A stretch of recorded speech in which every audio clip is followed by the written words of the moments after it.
shared a lot of our thoughts here. Here we go. Welcome about the draft, about the execution, and that's where it comes down to. We'll see if we have new shades of Smart Omega or TNC, and what new era we're about to see for this season. Yep, 3-man starter on the purple buff just so that they could get Zyda farmed up much quicker. Let's see who's gonna be able to get mid priority first between these two, because the early to mid game success is determinant on that. So far, no clear win on that regard, so we're just gonna have to wait. I think we're in the feeling out process for the start of the season for the first game. You know what's funny? Not just between them, but even with their own teammates. This is the first game debuting for these new lineups. Yeah, this is where we see how much time, you know, they were able to go ahead and spend, of course, in the offseason to kind of iron out some of the kinks and get a game plan and a synergy. Because every time we talk about the most successful teams, we always look at, man, look at the synergy between this duo or the team in general, right? That seems to be the case for a lot of the most successful teams. And now for teams that have had to go through this phase of maybe rebuilding in a way, some more than others, that's always something that you're going to have to pay attention to and see exactly how it plays out within the game. Yeah, very safe start. Oh, good arrow by Lancey. Lancey jumps onto Haji. Haji still holding on to the Purify, wings by wings out. Yeah, this is the tough thing about playing against Selena on the other side. You're not so dependent on the roamer to make a mistake, because the Selena alone, the moment you get hit by an arrow, that already gives priority for the team with the Selena. Yeah, especially early game. It's always something that I feel like is the threat with the Selena. You know, early game arrows, which are pretty much effective throughout the entirety of the game. It's almost reminiscent of like an iron hook, right, from Franco. You've always got to dodge and be on your toes to deal with that. And that's why for Haji, he's got the Purify. You know, he knows how to go ahead and play against that. But that's the same thing. You know, eventually Selena will fall off a little bit. But oh my lord! Flicker, but final flash catches James off guard.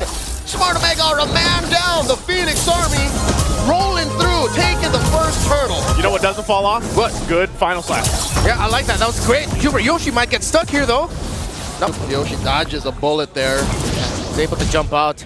But this is a good counter jungling by Ryzen. They already lost that turtle, and they knew that they have time to invade. Let's see if they'll be able to get the red buff just in time, get that orange. Is he going to be able to get away safely is the question. He's out of energy. He missed the cable. Grand Theft Orange. He's about to get punished.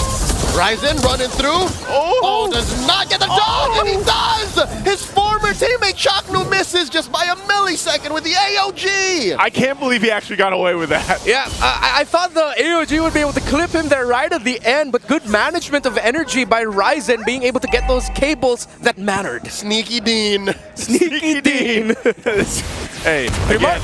Yoshi catches one Tsunami Slam plus the feathered airstrike. 3 more never saw it coming. Whew, I'm really appreciating the rotations by these two teams. They're very sure about what they want to do. They're not stopping, they're not hesitating. They just continue to go. Lancey throwing out an arrow. Almost based out Ryzen. Here comes Zyda. That's the ult pulled in by James plus a flicker. He's not going anywhere. I was going to say, you know, he got Lancey's flicker out, and James had to use his as well to survive that. But all this leads to basically an even ball game so far. You know, you're barely a couple shots from Super Yoshi. He's going to be fine. Gets on out of there. And again, you know, even with the small changes to the Granger, like, he is still a threat even this early in the game.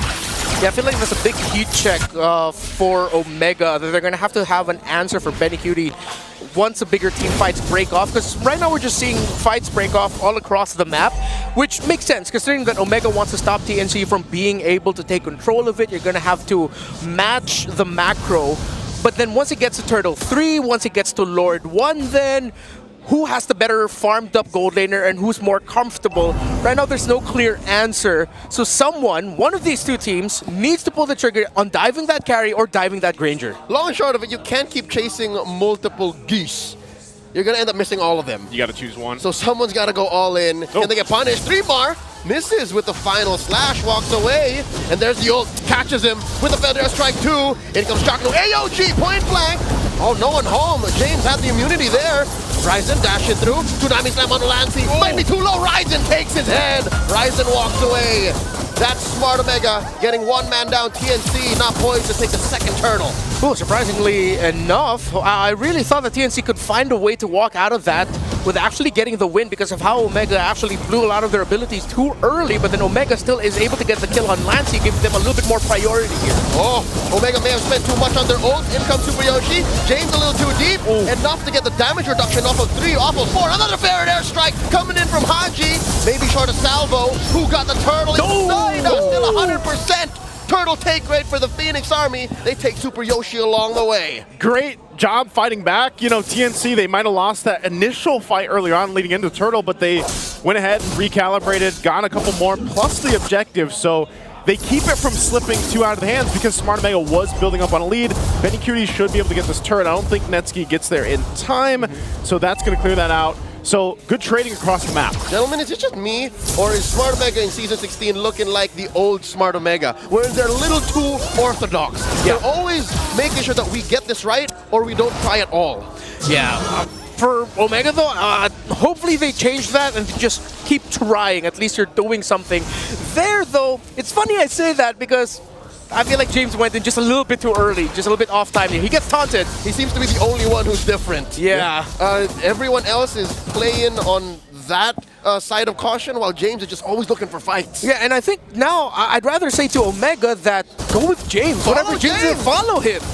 That's what he was doing, I feel like, last season, too. You know, there was moments I remember where we were just like, man, go with James. And, you know, sometimes I was even on reminiscent on the Hilda when he would play that. And it was like, sometimes you have to just go follow James and turn it around. Put it on a shirt. Put it on a shirt. Go with James. Go with James. Let me in, coach.